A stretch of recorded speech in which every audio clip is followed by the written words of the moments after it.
Hello students, welcome to Edwora live classes. I am Varsha Toshnibal, your math mentor. So, what we are going to do today? We are going to do the class 9 simplest maths topic. Do you want to guess? Yes, probability. So, it is the easiest topic. So we will quickly understand what is probability today, and then we will solve some questions based on that. But before that, let me introduce to the platform through which we are connected. The platform is Edura.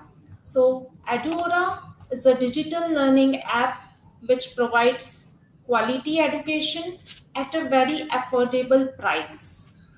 It offers courses for class 6 to 12, IIT JEE, NEET, and other competitive exams. It also offers spoken English program. But for this, what you have to do, children? You have to download the app. And the moment you download the app, you get a 14-day free trial period, and in that time period you get the access to ebooks, 2D 3D videos, mind maps, previous year questions, subjective questions, and along with that you get your performance report too. So students, what are you waiting for? Download the app and start learning. So this is all about Edora. Now let's start our topic, that is probability. So first of all, we should know the meaning of the word probability. Probability word का मतलब क्या होता है, इसको हम चलिए एक example के थ्रू समझते हैं। जैसे आप अपने एक फ्रेंड के साथ क्रिकेट मैच देख रहे हैं इंडिया का, ठीक है। अब आप क्रिकेट मैच देख रहे हैं और this is quite interesting match. क्यों इंटरेस्टिंग है? क्योंकि एक ही बॉल बची है and 4 runs are required to win.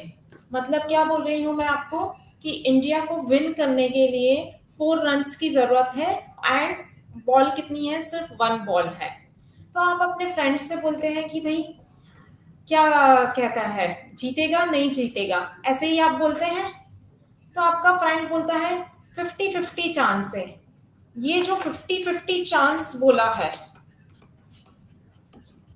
Winning का, this 50-50 chance, that means this chance word जो है वही प्रोबेबिलिटी का मतलब है।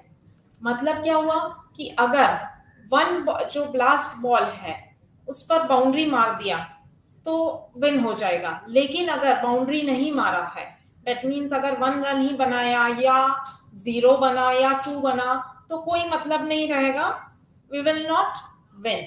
This is the thing.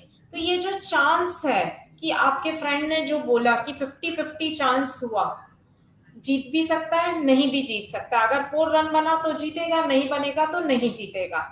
This chance of winning, this chance जो वर्ड है, प्रोबेबिलिटी का मतलब क्या हो गया? चांस हो गया, डेट मीन्स। ठीक है। एक और एग्जांपल मैं बोलती हूँ आपको। आप लोग जब न्यूज सुनते हैं तो उसमें वेदर फोरकास्ट आता है। वेदर फोरकास्ट में बोलते हैं कल बारिश होने की संभावना है, that means it will probably rain tomorrow. तो ये जो प्रोबेबली वर्ड है, दैट मीन्स पॉसिबिलिटी है, हो भी सकती है नहीं भी हो सकती है। तो प्रोबेबिलिटी का मतलब ही यही रहता है कि chance, probably it will probably rain tomorrow. या हम बोले कि अगर कोई स्टूडेंट है, ठीक है, अब वो पास होगा कि नहीं एग्जाम में। एग्जाम में पास कब होगा? जब वो पढ़ाई करा करा होगा उसने। दैट मीन्स अगर पढ़ाई करा होगा तो पॉसिबिलिटी है कि वो पास होगा, और अगर पढ़ाई करा ही नहीं है तो फिर क्या होगा? वो फेल होगा।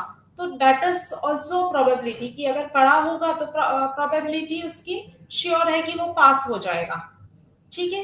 तो प्रोबेबिलिटी इज नथिंग बट कि जो आपकी कोई भी इवेंट है उसके हैपनिंग की, उस इवेंट को ऑकर होने के जो चांस है, दैट इज न्यूमेरिकली जब हम उस वैल्यू को कैलकुलेट करते हैं तो वो हम मैथ्स में प्रोबेबिलिटी रहेगी हमारी। Probability is a branch of mathematics that deals with calculating the likelihood of happening of an event. कोई भी इवेंट है उसके हैपन होने के मींस उसके ओकर होने की जो कैलकुलेशन किया उसकी न्यूमेरिक वैल्यू रहेगी वही प्रोबेबिलिटी रहेगी. सो प्रोबेबिलिटी का मतलब होता है चांस. ठीक है. अभी हम कुछ टर्म्स रिलेटेड टू प्रोबेबिलिटी समझते हैं. Random experiment. Random experiment is an experiment for which the outcome cannot be predicted with certainty. अभी जैसे आप कोई भी इवेंट है, सपो कोई भी आप एक्सपेरिमेंट कर रहे हैं. सपोज मैंने बोला कॉइन टॉस कर रहे हैं. एक कॉइन को जब आप क्रिकेट आपने क्रिकेट मैच के पहले देखा होगा कि कौन सा टीम बैटिंग करेगा. ये कैसे डिसाइड होता है. कॉइन टॉस किया जाता है. आप लोग भी जब गेम खेलते हैं टीम्स में तो आप लोग टॉस करते हैं कॉइन को कि कौन भाई टैन देगा. तो वैसे ही जब हम कॉइन को टॉस करते हैं तो कॉइन को टॉस आपने किया तो आपके पास दो पॉसिबिलिटी रहती है. या तो हेड आता है या टेल आता है. हेड मतलब क्या होगा. टेल मतलब क्या होगा. जब नंबर लिखा हुआ रहेगा जो भी कॉइन की वैल्यू है. सपोज 10 रुपीज का कॉइन टॉस किया है तो वो 10 रुपीज लिखा रहेगा. दैट मीन्स कि टेल आया है. और उसका जो अपोजिट वाला फेस आएगा तो दैट इज हेड. तो आप ऐसा करते हैं तो इसमें दो आउटकम्स ये जो हेड आना है और टेल आना है दिस इज कॉल्ड आउटकम. समझा क्या आपको कि आउटकम का सबसे पहले मतलब समझना है. आउटकम मतलब रिजल्ट. जैसे अगर हम डाइस को थ्रो करते हैं तो डाइस पे क्या हो सकता है. 1 भी आ सकता है आपको. 2 भी आ सकता है. 3 भी आ सकता है. 4 भी आ सकता है. 5 भी आ सकता है और 6 भी आ सकता है. तो आपको जो आउटकम है मतलब उसमें आपको पता नहीं है. आप प्रेडिक्ट नहीं कर सकते हो कि 6 ही आएगा कि 3 आएगा कि 4 आएगा. तो ऐसे एक्सपेरिमेंट को हम क्या बोलते हैं. आउटकम बोलते हैं. आउटकम सॉरी ऐसे एक्सपेरिमेंट को हम बोलते हैं रैंडम एक्सपेरिमेंट. ये सारे हमारे 1 2 3 4 जो भी नंबर्स आए डाइस को थ्रो करने पर दैट इज कॉल्ड आउटकम. और ऐसे एक्सपेरिमेंट को जिसमें आपको रिजल्ट प्रेडिक्ट नहीं कर सकते रिजल्ट बता नहीं सकते कि यही आएगा that is called random experiment. Suppose मैं कैलकुलेटर लेती हूँ एक और कैलकुलेटर पे मैंने किया 20/5 टाइप किया. अभी 20/5 किया मैंने तो क्या आएगा. 4 आएगा. आप दूसरी बार दूसरे कैलकुलेटर से भी करोगे तो भी वही आएगा. मतलब कितनी बार भी आप इस एक्सपेरिमेंट को परफॉर्म करेंगे तो आपके पास 20/5 4 आएगा. ठीक है. तो this is not a random experiment. ये रैंडम एक्सपेरिमेंट नहीं है. क्यों. क्योंकि आपको पता है इसमें रिजल्ट एक ही रिजल्ट आएगा. और जैसे डाइस को आप थ्रो कर रहे हैं तो आपको नहीं पता है कि क्या रिजल्ट आएगा. You can not predict what is going to come. मतलब सर्टेन नहीं रहेंगे. तो this is called random experiment. अब trial. A trial is an action which results in one or more several outcomes. जैसे टॉसिंग द कॉइन मतलब आपने कुछ भी इवेंट का ट्रायल का मतलब क्या होता है. ट्रायल मतलब कुछ भी आपने परफॉर्म किया. जैसे सपोज आपने कॉइन को टॉस किया या डाइस थ्रो की या फिर पैक ऑफ 52 कार्ड्स जो होता है जो आप लोग डेक ऑफ 52 कार्ड्स में से आप एक कार्ड निकालते हैं. ठीक है. तो ये जो डेक ऑफ 52 कार्ड्स में से आप कार्ड निकालते हैं that is also a trial. या एक बैग है उसमें बहुत सारे डिफरेंट कलर के मार्बल्स हैं तो उसमें से मार्बल पिक करते हैं तो that is also a trial. ठीक है. तो this is trial. Event. Event क्या होता है. आपने टॉसिंग द कॉइन बोला कि कॉइन को टॉस किया हमने. अब कॉइन को टॉस किया तो क्या हुआ. या तो हेड आएगा या टेल आएगा. ठीक है. तो ये जो हेड आया है this is an event. Tail आया है that is also an event. मतलब जो भी आउटकम आया है जो भी पॉसिबल आउटकम है that is called an event. जैसे हम एक डाइस को थ्रो करते हैं तो डाइस को मैंने थ्रो किया तो या तो उस पर 1 आएगा या 2 आएगा 3 आएगा 4 5 और 6 कुछ भी एक डॉट्स मतलब 6 डॉट्स भी आ सकती है, 5 डॉट्स भी आ सकती है, ऐसे। अब अगर ये जो डॉट्स जो आपकी आई है, मैंने अगर उसमें बोल दिया कि इवन नंबर आने की क्या चांसेस है, इवन नंबर अगर मेरा इवेंट है कि इवन नंबर्स, तो इवन नंबर्स क्या क्या है, 2 4 6, तो ये एक इवेंट है। क्या हो गया इवेंट यहाँ पर मेरा, गेटिंग एन इवन नंबर। तो गेटिंग एन इवन नंबर कितने हो जाएंगे हमारे पास आउटकम्स, 2 4 6 वाले जो रहेंगे आउटकम्स, मतलब अगर 2 भी आया तो मेरा गेटिंग एन इवन नंबर है, 4 आया तो भी गेटिंग एन इवन नंबर है, और 6 आया तो भी गेटिंग एन इवन, तो ये मेरा इवेंट हो जाएगा। ठीक है, सैंपल स्पेस। अब सैंपल स्पेस क्या होता है, कॉइन को टॉस करा और उसमें दो केसेस आते हैं, या तो हेड आएगा या टेल आएगा, तो उसके कलेक्शन को, मतलब जो भी ऑल पॉसिबल आउटकम्स, जितने भी पॉसिबल आउटकम्स है सारों का collection, that is called sample space. जैसे हमने टॉस किया कॉइन को, तो क्या आएगा, या तो हेड आएगा या टेल आएगा, तो हमने कलेक्शन को हमेशा किस टाइप से रिप्रेजेंट करते हैं, कर्ली ब्रैकेट से रिप्रेजेंट करते हैं, तो उस सेट को हमने क्या बोला, सैंपल स्पेस।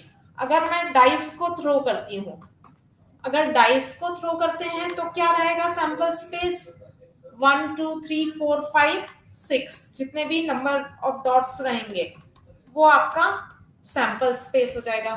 ठीक है, तो या हम बोलेंगे कि आप ये जो सैंपल स्पेस रहता है आपका, उसमें मतलब आपके जितने भी आउटकम्स पॉसिबल होंगे वही चीज जो रहेगी, that is called sample space. अब सपोज हमारे पास 10 मार्बल्स हैं, एक बैग में 10 मार्बल्स हैं। ठीक है, अब ये 10 मार्बल्स हैं और वो सपोज 5 रेड कलर के हैं, 3 जो है हमारे ग्रीन कलर के हैं और 2 येलो कलर के हैं। ठीक है, अब इन मार्बल्स में से एक मैं मार्बल सिलेक्ट करूंगी, एक मार्बल चूज किया मैंने, तो ये जो मार्बल्स रहेंगे आपके, ये सारे सैंपल स्पेस के पॉइंट्स कहलाएंगे। ये जो जैसे मैंने हेड और टेल लिखा है, तो ये हेड और टेल, हेड या टेल जो भी आएगा, तो हेड और टेल क्या कहलाएगा, सैंपल पॉइंट कहलाएगा। जैसे डाइस को भी थ्रो किया तो ये सैंपल पॉइंट्स कहलाएंगे, 1 2 3 4 5 6। ठीक है, तो ये हो गई आपकी टर्म्स रिलेटेड टू प्रोबेबिलिटी। मैंने आपको जब लेसन स्टार्ट किया था, टॉपिक स्टार्ट किया था, तो बोला था कि probability is the simplest topic. क्यों है सिंपलेस्ट, बिकॉज जब हम प्रोबेबिलिटी करते हैं तो क्लास 9 का प्रोबेबिलिटी बहुत सिंपल है, क्योंकि इसमें सिर्फ आपको एक फॉर्मूला लर्न होने की जरूरत है। अगर आपको एक फॉर्मूला पता है सही तरीके से, मतलब आपको समझ में आ गया है, तो it would be quite easy. और ये प्रोबेबिलिटी ऐसा नहीं है कि हम सिर्फ क्लास 9 में पढ़ेंगे और हो जाएगा कंप्लीट। 10th क्लास में जाएंगे तो थोड़ा सा उसका हायर वर्जन लेवल पढ़ेंगे आप लोग। फिर 11th में भी आप क्या होता है, परम्यूटेशन कॉम्बिनेशन एक चैप्टर पढ़ते हैं, वो भी रिलेटेड रहता है प्रोबेबिलिटी से। और 12th में हम परम्यूटेशन कॉम्बिनेशन को यूज करके ही प्रोबेबिलिटी फाइंड करते हैं। तो इसको समझना बहुत इंपॉर्टेंट है। ठीक है स्टूडेंट्स, सो जो हमारा एक्सपेरिमेंटल प्रोबेबिलिटी है हमारे पास क्लास 9th में जो है, मेनली एक्सपेरिमेंटल प्रोबेबिलिटी है। कि एक्सपेरिमेंटल प्रोबेबिलिटी क्या होती है, let's understand this. Experimental probability को हम एम्पेरिकल प्रोबेबिलिटी भी बोलते हैं। क्या बोलते हैं, एम्पेरिकल प्रोबेबिलिटी। तो experimental probability is an estimate that an event will happen based on how often the event occurs after performing an experiment in a large number of trials। अभी आप बोलेंगे मैम कुछ समझ में ही नहीं आया, आप बोल रहे थे सिंपल सा टॉपिक है। देखिए बहुत सिंपल सी डेफिनेशन है एक्सपेरिमेंटल प्रोबेबिलिटी। एक्सपेरिमेंटल प्रोबेबिलिटी मतलब एक्सपेरिमेंट करने के बाद हम प्रोबेबिलिटी फाइंड कर रहे हैं। सिंपल उसका मीनिंग देखेंगे तो एक्सपेरिमेंट करने के बाद, एक्सपेरिमेंट के बेसिस पर आप जब प्रोबेबिलिटी फाइंड करते हैं तो उसको हम बोलते हैं एक्सपेरिमेंटल प्रोबेबिलिटी। तो जैसे हमने 2 कॉइन्स या एक कॉइन टॉस किया, और वो जो कॉइन है मैंने 10 टाइम्स टॉस किया है। एक कॉइन को टॉस कर रही हूँ और उसको 10 टाइम्स टॉस कर रही हूँ, that means I am performing the experiment, जो ट्रायल है, tossing the coin is a trial. अब इस ट्रायल को मैं 10 टाइम्स कर रही हूँ, रिपीट कर रही हूँ। तो हो सकता है फर्स्ट टाइम में हेड आएगा, दूसरे टाइम में टेल आएगा, थर्ड टाइम में फिर हेड आ गया, फोर्थ में हेड आ गया, टेल आ गया, ऐसे चलते गया, 10 टाइम्स तक हो गया। अब ये जो रिजल्ट है मैंने रिकॉर्ड कर लिया कि भाई हेड जो है मेरा 5 टाइम्स आ गया, और टेल 6 टाइम्स आ गया हेड, और टेल जो है 4 टाइम्स आ गया है। ठीक है, तो इसके बेसिस पर, इस एक्सपेरिमेंट के बेसिस पर जब मैं प्रोबेबिलिटी फाइंड करूंगी, तो उसको हम बोलते हैं एक्सपेरिमेंटल प्रोबेबिलिटी। मतलब एक ट्रायल को मैं मैनी टाइम्स रिपीट करूंगी और उस पर हम प्रोबेबिलिटी फाइंड करेंगे, तो उसको बोलते हैं एक्सपेरिमेंटल प्रोबेबिलिटी। और एक्सपेरिमेंटल प्रोबेबिलिटी को हम एम्पिरिकल प्रोबेबिलिटी भी बोलते हैं। अब इसका फॉर्मूला क्या होता है? Experimental probability is equals to number of trials which expected outcome came upon total number of trials। अभी देखिए मैंने यहाँ पर क्या बोला था आपको, कि मैंने कॉइन को टॉस कितने टाइम्स किया है? 10 टाइम्स किया है। ठीक है, तो ये जो टोटल नंबर ऑफ ट्रायल्स है, tossing the coin is a trial, हमने पढ़ा था इस डेफिनेशन में। तो tossing a coin is a trial. अब कितनी बार टॉस किया हमने? 10 टाइम्स। तो टोटल नंबर ऑफ ट्रायल्स कितने हो जाएंगे हमारे पास? 10 हो जाएंगे। अब न्यूमरेटर समझिए आप, डिनोमिनेटर समझ में आया कि जितनी बार आपने एक्सपेरिमेंट परफॉर्म किया है, दैट इज ट्रायल जो परफॉर्म हुआ है, दैट इज कॉल्ड एन। अब number of trials which expected outcome came. अभी मुझे, जैसे मेरा एक्सपेक्टेशन क्या है कि मुझे हेड मिलना चाहिए। ठीक है, तो ये जो हेड आने की प्रोबेबिलिटी फाइंड करनी है, मतलब मुझे, तो प्रोबेबिलिटी ऑफ हेड कितनी, हेड कितने टाइम्स आया है मुझे? 6 टाइम्स। तो ये हमारा एक्सपेक्टेड आउटकम क्या है? हेड है, और वो कितनी बार आया है? 6 टाइम्स। और टोटल नंबर ऑफ ट्रायल्स कितने थे? 6/10। तो इसको मैं लिख सकती हूँ 0.6 भी लिख सकती हूँ, या 3/5 भी लिख सकती हूँ। तो ये जो हम कैलकुलेट किया, हमने किस बेसिस पर किया? एक्सपेरिमेंट परफॉर्म किया, उसके जो रिजल्ट आए हैं उसके बेसिस पर हमने प्रोबेबिलिटी फाइंड की, और उसी प्रोबेबिलिटी को हमने क्या बोला है? एम्पिरिकल प्रोबेबिलिटी और एक्सपेरिमेंटल प्रोबेबिलिटी। अब ये जब भी आप प्रोबेबिलिटी फाइंड आउट करेंगे, जैसे मैंने प्रोबेबिलिटी ऑफ हेड निकाली आपके, अभी अगर मैं, जो प्रोबेबिलिटी की वैल्यू होती है, यहाँ पर हमने क्या लिखा था? ये प्रोबेबिलिटी ऑफ हेड है। ठीक है, इसको हम लोग इस टाइप से भी रिप्रेजेंट करते हैं। तो ये जो प्रोबेबिलिटी की वैल्यू आई है, उसकी वैल्यू हमेशा ध्यान रखना। ये एमसीक्यूज जब आप सॉल्व करते हैं तब बहुत इंपॉर्टेंट चीज है कि प्रोबेबिलिटी की जो वैल्यू आएगी वो हमेशा 0 से 1 के बीच में ही आएगी। कोई भी इवेंट है, उसकी प्रोबेबिलिटी जो है, सपोज ए मेरा एक कोई इवेंट है, ठीक है, तो उसकी प्रोबेबिलिटी की वैल्यू हमेशा क्या होगी? 0 से 1 के बीच में ही लाई करेगी। मतलब 0 हो सकती है, 1 हो सकती है, या उसके बीच का कोई नंबर होगा, but it cannot be greater than 1, it cannot be negative.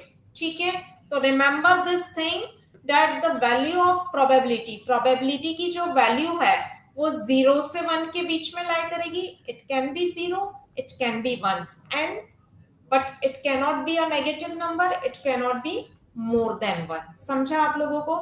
ठीक है, अब एक और रिजल्ट है, इंपॉर्टेंट फैक्ट, कि जो प्रोबेबिलिटी ऑफ इवेंट, जैसे हमने कॉइन को टॉस किया तो हमारे पास दो इवेंट्स थे, हेड आ रहा है या टेल आ रहा है, राइट?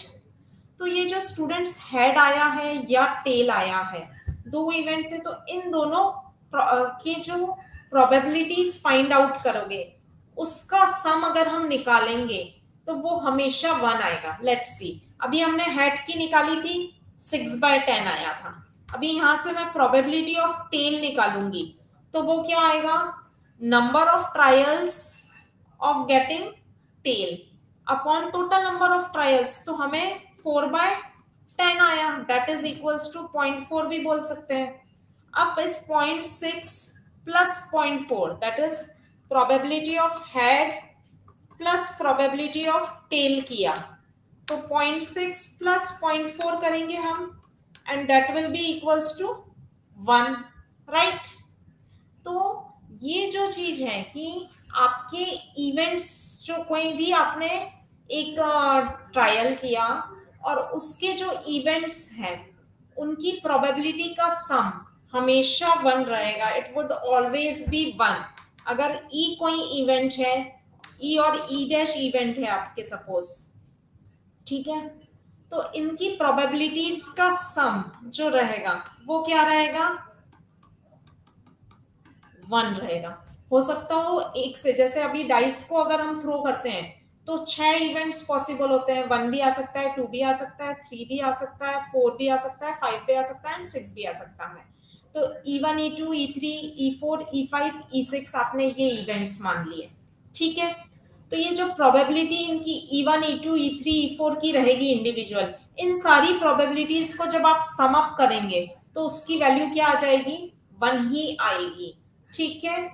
तो remember these two things, the value of probability always lies in between 0 and 1, मतलब 0 और 1 के बीच में ही रहेगी, या तो 0 होगी या 1। एक और इंपॉर्टेंट रिजल्ट है, आप याद रखिए कि अगर 0 वैल्यू होती है किसी भी इवेंट की प्रोबेबिलिटी की, तो वो इवेंट जो है वो क्या हो जाएगा, आपका जब प्रोबेबिलिटी की वैल्यू 0 है, सपोज मेरी हैड की वैल्यू, प्रोबेबिलिटी ऑफ हैड 0 है, दैट मीन्स क्या हो जाएगा कि वो अनसर्टेन इवेंट है, इम्पॉसिबल इवेंट है, मतलब वो पॉसिबल ही नहीं है। 0 हो गई किसी चीज की प्रोबेबिलिटी, मतलब वो इवेंट में आएगा ही नहीं, वो हैपन ही नहीं हुआ है।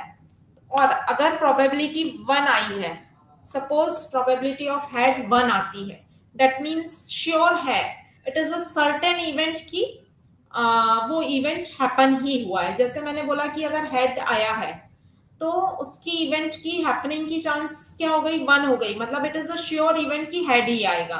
हो सकता है उस कॉइन पर, या डाइस है जैसे, तो डाइस में हो सकता है कि उसमें 1 ही मार्क्ड हो या 6 ही मार्क्ड हो सारे फेसेस पर, तो क्या होगा कि प्रोबेबिलिटी ऑफ 6 हमेशा क्या हो जाएगी, 1 ही हो जाएगी। क्यों, क्योंकि वो डाइस में, मतलब ये श्योर इवेंट हो गया। तो जब भी प्रोबेबिलिटी 1 होती है तो उसको बोलते हैं हम श्योर इवेंट, और जब भी प्रोबेबिलिटी किसी इवेंट की 0 होती है तो उसको बोलते हैं impossible event. Now let's move two questions. तो आपको ये सब बातें ध्यान रखनी है जब आपके कंसेप्ट क्लियर होंगे। और अभी इस वाले चैप्टर में आप लोगों को स्टूडेंट्स सिर्फ एक ही फॉर्मूला याद कर रखना है। मैंने आपको सर्कल, थ्योरम्स, क्वाड्रिलेटरल में बहुत सारे फैक्ट्स लर्न करने के लिए बोले थे, but here I will say कि आपको सिर्फ एक ही कंसेप्ट याद रखना है, प्रोबेबिलिटी का, एक्सपेरिमेंटल प्रोबेबिलिटी का फॉर्मूला होगा, ठीक है। तो let's start our questions now. Three coins are tossed simultaneously 250 times. The distribution of various outcomes is listed below. Three tails 30 times आया है, मतलब देखिए सबसे पहले हम क्वेश्चन को समझ लेते हैं। 3 coins are toss simultaneously 250 times, मतलब क्या हुआ, हमने 3 कॉइन्स को एक साथ, साइमल्टेनियसली मीन्स एक साथ हमने टॉस किया है। अब कितनी बार ये एक्सपेरिमेंट परफॉर्म किया है, ये ट्रायल हमने 250 टाइम्स परफॉर्म किया है, कि 3 कॉइन्स को आपने 250 टाइम्स थ्रो किया है, ठीक है। अभी जो डिस्ट्रीब्यूशन ऑफ वेरियस आउटकम्स हैं वो आपको दिया हुआ है। आपके पास देखो 3 कॉइन्स हैं अगर, तो हो सकता है कि आपके पास हेड हेड आ सकते हैं, मतलब 3 कॉइन्स हैं, सपोज ये मेरे 3 कॉइन्स हैं, ठीक है। अभी ये 3 कॉइन्स हैं, तो इस पे तीनों पे क्या हो सकता है, टेल्स आ सकता है। तो जब हमने 250 टाइम्स एक्सपेरिमेंट परफॉर्म किया, ये वाला ट्रायल परफॉर्म किए, तो 30 टाइम्स क्या हुआ, ऑल 3 टेल्स 30 टाइम्स हुआ ऐसा, ठीक है। अब 2 टेल्स आया, 2 टेल्स आया मतलब ऐसा भी हो सकता है या ऐसा भी हो सकता है, मतलब 2 बार टेल आया, बाकी एक बार हेड आया है। अब वो हेड पहले भी आ सकता है, बाद में भी आ सकता है, या सेकंड टाइम में भी आ सकता है, ठीक है। तो ऐसा कितनी बार में हुआ है, 70 टाइम्स ऐसा हुआ है कि 2 टेल्स आई है। फिर 1 टेल कितने टाइम आया है, 90 टाइम्स आया है। और नो टेल, नो टेल मतलब क्या होगा, कि सारे कॉइन्स पर हेड आया है, वो ऐसा कितनी बार हुआ है? 60 टाइम्स हुआ है। तो आपको क्या करना है? Find the respective probability of each event. ये हमारे इवेंट्स हो गए हैं, टेल आना, 3 टेल्स आना, 2 टेल्स आना, 1 टेल आना और नो टेल आना, ये हमारे क्या हो गए हैं? इवेंट है। अब इनकी आपको क्या करना है? प्रोबेबिलिटी फाइंड करनी है। अब प्रोबेबिलिटी का फॉर्मूला हमने जो ये क्या है? एक्सपेरिमेंट हुआ है और आपको रिजल्ट दिया है, that means this is an experimental probability. आपको एक्सपेरिमेंटल फाइंड करनी है। अब एक्सपेरिमेंटल प्रोबेबिलिटी हमको फाइंड करनी है, तो सबसे पहले प्रोबेबिलिटी ऑफ 3 टेल्स, जब हम बात कर रहे हैं कि तीनों टेल्स हो, उसकी प्रोबेबिलिटी। अभी हमने एक्सपेरिमेंटल प्रोबेबिलिटी का फॉर्मूला क्या पढ़ा था कि नंबर ऑफ आउटकम्स, जब आपको जो expected number of trials which expected outcome came, जो एक्सपेक्टेड आउटकम है आपका, वो trials upon total number of trials. अभी यहाँ पर कितनी बार एक्सपेरिमेंट परफॉर्म हुआ है? 250 टाइम्स। मतलब एन की वैल्यू कितनी हो गई आपके पास? 250 हो गई है।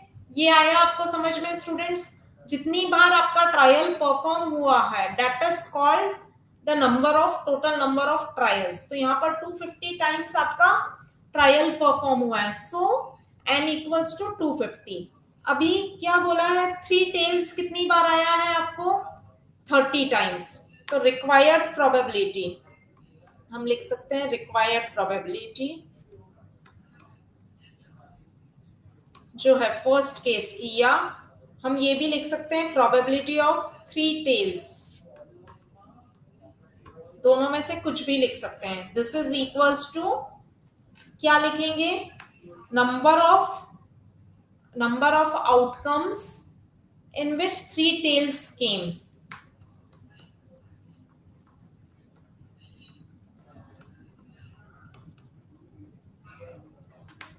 in which 3 tails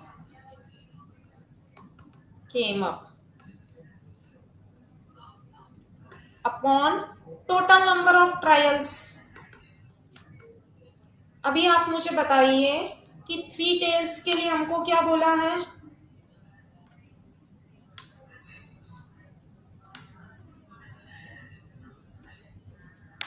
3 टेल्स के लिए हमें बोला है 30, 250 में से 30 टाइम्स ऐसा हुआ है कि आपके पास 3 टेल्स आया है। तो 30 upon 250 that is equals to 3/25। ठीक है। अब सेकंड केस आप बताइए मुझे। 2 टेल्स के लिए प्रोबेबिलिटी फाइंड करनी है आपको। तो 2 टेल्स के केस में अगर आपको प्रोबेबिलिटी फाइंड करनी है तो वो कैसे निकालोगे? What would be the formula? Probability of 2 tails equals to number of outcomes in which 2 tails came upon total number of trials। and number of trials हमारे सेम है। तो प्रोबेबिलिटी ऑफ, हमें देखिए फिर से देखिए, 2 टेल्स कितनी दे रखी है? 70 दे रखी है। तो probability of 2 tails is equals to जो outcomes, number of outcomes in which 2 tail cames. मैं डायरेक्टली लिखती हूँ, number of outcomes in which 2 tails came कितने थे हमारे पास? 70। और टोटल नंबर ऑफ ट्रायल्स कितने हैं? 250। तो that will be equals to 7/25। ठीक है। आप प्रोबेबिलिटी को की वैल्यू को फ्रैक्शन में भी रिप्रेजेंट कर सकते हैं और डेसिमल में भी रिप्रेजेंट कर सकते हैं। But remember this thing that the value of the probability will always lie in between 0 and 1, where 0 and 1 are inclusive। 0 हो सकती है, 1 हो सकती है और उनके बीच की वैल्यू हो सकती है। ठीक है। नेक्स्ट पार्ट हमें क्या बोला है उसमें? Probability of 1 tell. 1 टेल के लिए केसेस कितने हैं फेवरेबल हमारे पास? 90। So probability of 1 tail, third case जो है हमारा, that is equals to 90 upon 250 and that will be equals to 9/25। now last part, what was the last part? no tail। no tail मतलब क्या हो गए? सारे हेड आए हैं। तो ऐसा 60 टाइम्स हुआ है जबकि सारे हेड आए हैं। No tail, and that is equals to कितने टाइम्स हुआ हमने अभी देखा, नो टेल जो है 60 टाइम्स है, तो 60 अपॉन 250, जीरो से जीरो कैंसिल हो जाएंगे, दैट मीन्स 6 अपॉन 25। ठीक है, तो आपको समझ में आया होगा कि कैसे हम एक्सपेरिमेंटल प्रोबेबिलिटी फाइंड आउट करते हैं। Now let's move to next question, we will try another example.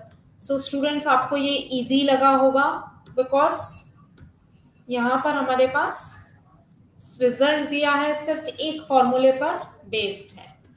ठीक है, so let's study the next example.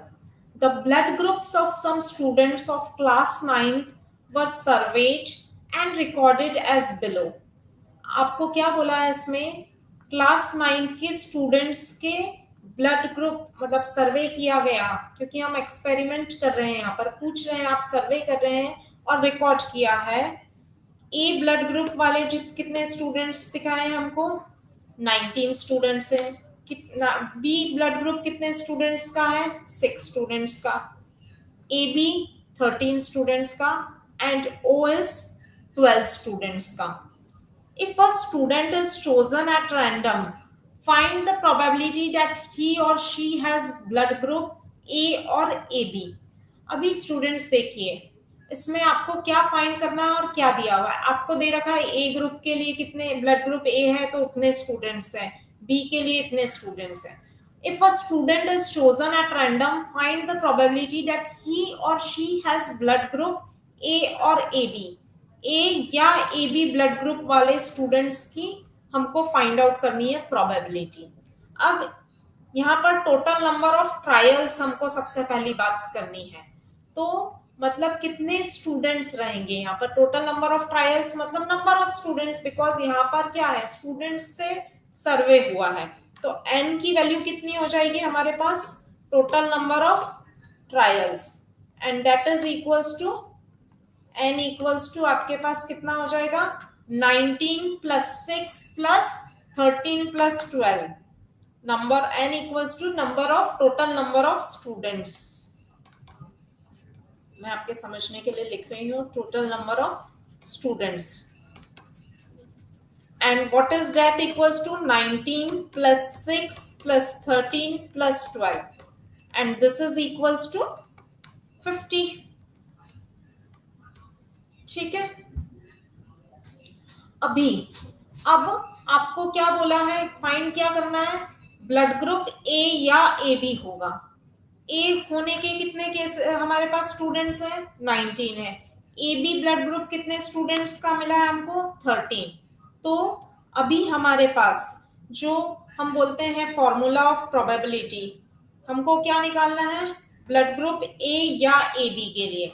तो हमारे जो फेवरेबल केसेस बोल सकते हैं कि हमारे जो फेवरेबल आउटकम्स हैं वो क्या हो जाएंगे, जो प्रोबेबल दैट मींस ए या ए बी हमारा जो ब्लड ग्रुप है वो वाले कितने स्टूडेंट्स रहेंगे, number of students that having a या ए बी, तो वो कितने हो जाएंगे आपके पास, देखिए टेबल से 19 plus 13, and that will be equals to कितना हो जाएगा, 19 प्लस 13 आपका हो जाएगा 32। ठीक है, अभी आपको क्या ये फाइंड आउट करना था, नहीं, हमको तो प्रोबेबिलिटी फाइंड करनी थी। एंड प्रोबेबिलिटी मतलब क्या होता है, प्रोबेबिलिटी मतलब आपका जो फेवरेबल है, दैट मींस ए या ए बी कितने स्टूडेंट्स को मिला था, तो रिक्वायर्ड प्रोबेबिलिटी इक्वल्स टू आप लिख सकते हैं 32 अपॉन 50। ए या ए बी वाले केसेस हमने सम कर दिए, और इसको आप क्या लिख सकते हैं, equals to 2 times 16 and 2 times 25 equals to 50, तो 16/25 भी लिख सकते हैं। ठीक है, सो स्टूडेंट्स आपको ये वाला समझ में आया है। अगर आपको पूछा जाता कि बी और ओ के लिए पूछा जाता कि find the probability that he or she has blood group B or O, तो आप क्या करते, बी और ओ वाले प्लस करते हैं, दैट मीन्स 6 प्लस 12 18, और टोटल नंबर ऑफ स्टूडेंट्स तो सेम थे आपके, तो वो कितने होते हैं 18/50, दैट इज 9/25. ठीक है. Now let's move to next question. It was easy, right students? Now let's move to next question. Three coins are tossed simultaneously 150 times with the following frequencies of different outcomes. आपने क्या करा है यहाँ पर? Three coins को 150 times toss किया है. अब जीरो टाइम्स टेल कितनी बार आया है? 25 टाइम्स आया है. ठीक है. जीरो टाइम्स टेल का मतलब क्या होता है कि सारे टाइम हेड आया है. फिर वन टाइम टेल का क्या बोला है? 30. टू टाइम्स टेल कब आया है? 32 टाइम्स ऐसा हुआ है कि दो बार टेल आया है. और थ्री टाइम्स टेल मतलब तीनों ही कॉइन्स पर टेल आ गया है, ऐसा कितनी बार हुआ है? 63 टाइम्स हुआ है. आपको क्या फाइंड करना है? Calculate the probability of getting at least two and exactly one tail. अब एटलीस्ट वर्ड का मतलब क्या होता है मुझे बताइए. एटलीस्ट का मतलब होता है कम से कम, मतलब इतना तो होना ही चाहिए. जैसे आपको बोला जाता है एटलीस्ट आपको एग्जाम में 50 मार्क्स तो आना ही चाहिए, मतलब 50 तो आना ही है. उससे ऊपर आएंगे तो बहुत अच्छी बात है, बट 50 आना ही है. तो दिस इज कॉल्ड, मतलब एटलीस्ट का मतलब होता है कम से कम. तो at least two tails. At least two tails मतलब दो तो होना ही चाहिए, उससे ज्यादा भी चलेगा. और हमारे पास तीन कॉइन्स टॉस किए हैं, तो दो या तीन टेल हो सकती है पॉसिबल, इससे ज्यादा टेल्स तो पॉसिबल ही नहीं होगी. तो अब टू टेल्स कितने केसेस में आ रहे हैं? 32 में आ रहे हैं. थ्री टेल्स कितने में आ रहे हैं? 63 केसेस में. तो हमारे जो आउटकम्स रहेंगे, जो हम एक्सपेक्ट कर रहे हैं, वो कितने हो जाएंगे? 32 प्लस 63. और टोटल नंबर ऑफ आउटकम्स, क्योंकि आपको यहाँ पर क्या दे रखा है? थ्री कॉइन्स को कितने टाइम्स टॉस किया है? 150 टाइम्स टॉस किया है. तो टोटल नंबर ऑफ ट्रायल्स क्या थे आपके? 150 टाइम्स. तो n जो रहेगा आपका वो कितना रहेगा? 150. दोनों ही एग्जाम पार्ट्स के लिए हमारा n तो कॉमन रहेगा, दैट इज 150. अब जो रिक्वायर्ड प्रोबेबिलिटी है, मतलब probability of at least two tails. At least two tails क्या मतलब होगा? कि दो टेल्स या दो से ज्यादा टेल्स. और वो केसेस कितने थे हमारे? टू टेल्स हो सकते हैं या फिर थ्री टेल्स हो सकते हैं. टू टेल्स और थ्री टेल्स. अब टू टेल्स के लिए हमारे पास 32 था और इसके लिए 63. 32 प्लस 63 इज 95. तो हमारी प्रोबेबिलिटी क्या हो जाएगी? 95/150. आप इसको सिंप्लीफाई कर सकते हैं.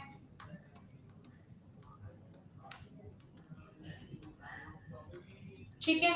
तो आपके पास रिजल्ट क्या आ जाएगा? 19/30. अब नेक्स्ट पार्ट क्या था? ये तो आपका फर्स्ट पार्ट हो गया. अभी सेकंड पार्ट है एग्जैक्टली वन टेल का आपको फाइंड आउट करना है.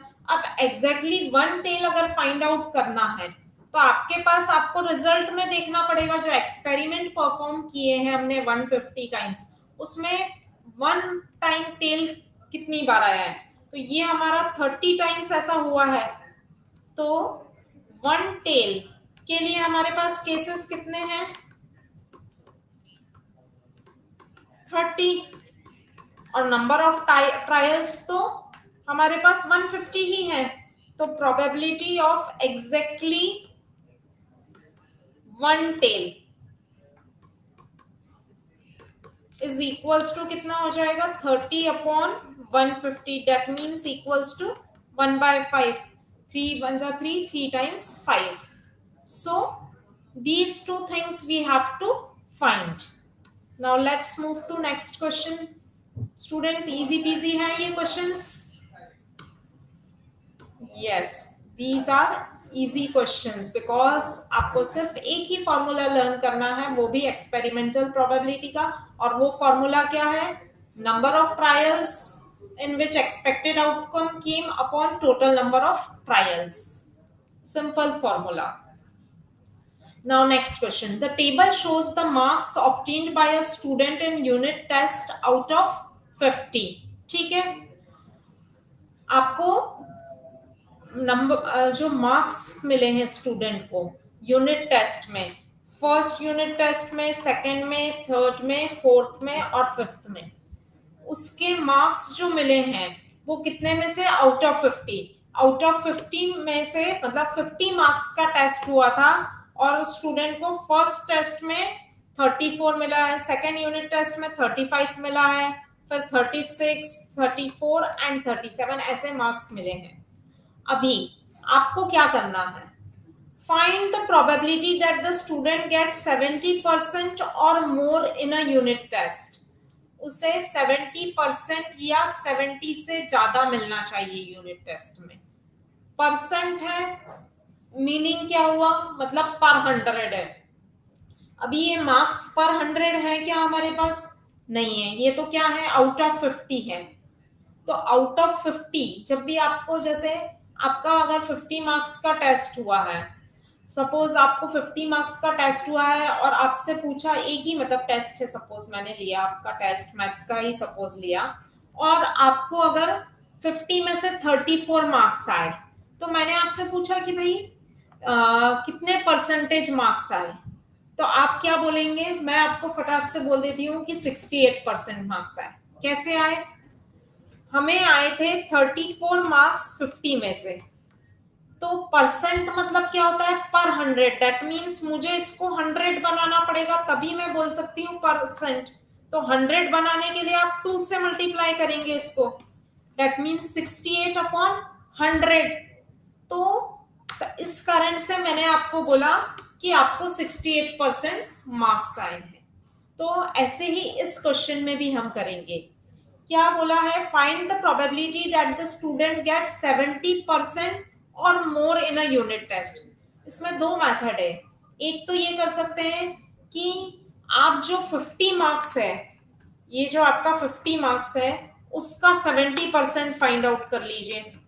अब 50 मार्क्स का 75% होता है 35, मतलब 35 या 35 से ज्यादा मार्क्स वाले जो स्टूडेंट्स रहेंगे उसके, क्योंकि यहाँ पर कितने हुए हैं देखो, यहाँ पर आपका यूनिट टेस्ट जो रहेगा वो आपके नंबर ऑफ ट्रायल्स हो गए, तो नंबर ऑफ ट्रायल्स कितने हैं, 5 है। अब जो आपको चाहिए आउटकम वो कितना चाहिए, 70% से ज्यादा चाहिए। आपका 50 का 75% कितना आया, 35। तो 35 से ज्यादा वाले कितने केसेस हैं, 36 एंड गेट 70% और मोर, तो मतलब 70% वाला भी चलेगा। 35 था, 70% वाला क्या था मार्क्स, 35 था। तो ये जो तीन केसेस रहेंगे वो हमारे फेवरेबल आउटकम्स हो जाएंगे, मतलब जो आपकी न्यूमरेटर में आप बोलते हैं ना, number of trials which expected outcome came, तो 3। और टोटल जो यूनिट टेस्ट हुए हैं वो कितनी टाइम्स हुए हैं, मतलब जो हमको एक्सपेरिमेंट के रिजल्ट दिए हैं वो 5 यूनिट टेस्ट के। तो क्या हो जाएगी हमारी रिक्वायर्ड प्रोबेबिलिटी, 3/5। ये तो एक मेथड हुई। अब हम जो एक और मेथड है, आप क्या कर सकते हैं, ये जो आपका टेबल है इसमें आपको फर्स्ट यूनिट टेस्ट के मार्क्स दे रखे हैं,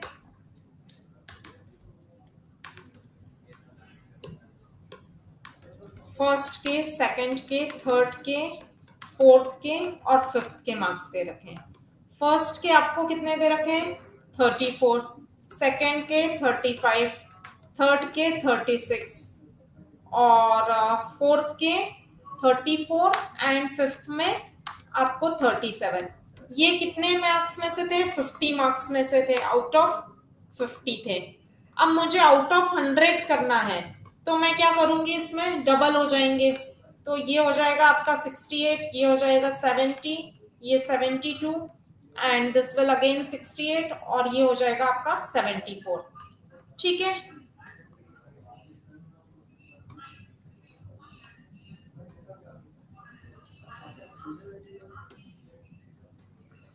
ठीक है, इट्स लुकिंग नाउ प्रेजेंटेबल। ठीक है, अभी ये आपके मार्क्स थे, ये यूनिट टेस्ट थे और ये मार्क्स का आपने निकाल दिया। अभी आप देखिए इसमें आपको क्या फाइंड करना था, 70% और मोर। अभी 70% या ज्यादा, 70% ज्यादा पहले यूनिट टेस्ट में इसमें आए, इसमें भी आए हैं हमारे पास और इसमें भी। तो टोटल नंबर जो प्रोबेबिलिटी रहेगी हमारी, रिक्वायर्ड प्रोबेबिलिटी, वो क्या हो जाएगी? टोटल यूनिट टेस्ट कितने परफॉर्म हुए हैं? 5। तो नंबर ऑफ ट्रायल्स 5। और 70 या 70% से ज्यादा कितनी बार आए हैं? 3 टाइम्स। तो रिक्वायर्ड प्रोबेबिलिटी क्या होगी? 3/5। नाउ एक और पार्ट इसमें आपसे पूछा है, मतलब दोनों मेथड से आंसर सेम आया है। इट डिपेंड्स ऑन यू कि आपको कैसे, ये वाला इजी मेथड था और ये थोड़ा सा आपको लॉजिकल लगेगा कि आपने 50 का 70% निकाला तो 35 आया। अब 35 से ज्यादा जो मार्क्स वाले हैं। अब नेक्स्ट पार्ट है, also find the probability that the student get less than 70%। अब लेस देन 70% वाले केसेस जो हैं वो कितने हैं हमारे पास? लेस देन 70%, 68 दो बार आया है। तो रिक्वायर्ड प्रोबेबिलिटी कितनी हो जाएगी यहाँ पर? 2 फेवरेबल केसेस हो जाएंगे। तो रिक्वायर्ड प्रोबेबिलिटी फर्स्ट के लिए ये, सेकंड के लिए तो 2/5।